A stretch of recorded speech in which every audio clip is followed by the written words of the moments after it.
machine shop, especially those that service automobiles and other heavy equipment or tooling, there are specific crushing hazards that workers may encounter due to the nature of the tasks involved and the equipment used. Here are some scenarios where crushing hazards can occur. Vehicle jacks and lifts. Vehicle lifts are commonly used in machine shops for repairs, maintenance, and inspections. Workers can be at risk of crushing injuries if they are caught between the moving parts of the lift, such as the lift arms or hydraulic cylinders, or if the load unexpectedly shifts or falls while being lifted or lowered. Never use jacks as a means of support. Lifted equipment must be supported with suitable jack stands, blocking, or cribbing. Press machines. Presses are used in machine shops for tasks such as pressing bearings and for performing shearing, punching, and other metalworking operations. Workers can be at risk of crushing injuries if body parts or objects are caught between the moving parts of the press, such as the ram and the bed, or between work and the press. Keep hands and fingers clear when using a press.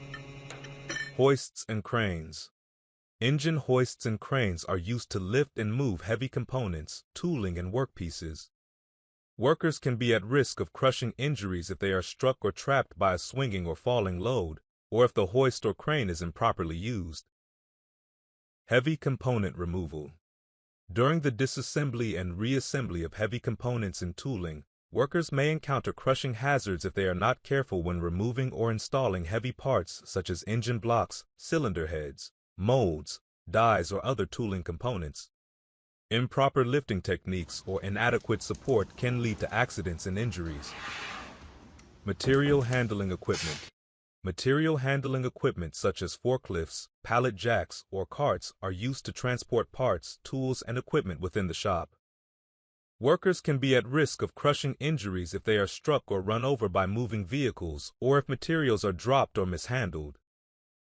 To prevent crushing hazards in a machine shop, it's essential to implement comprehensive safety measures, including safe work practices and training programs for workers. Regular inspections, maintenance, and hazard assessments should be conducted to identify and address potential hazards before they lead to accidents or injuries. Additionally, clear communication, supervision, and adherence to safety protocols are crucial to ensuring a safe working environment for all employees.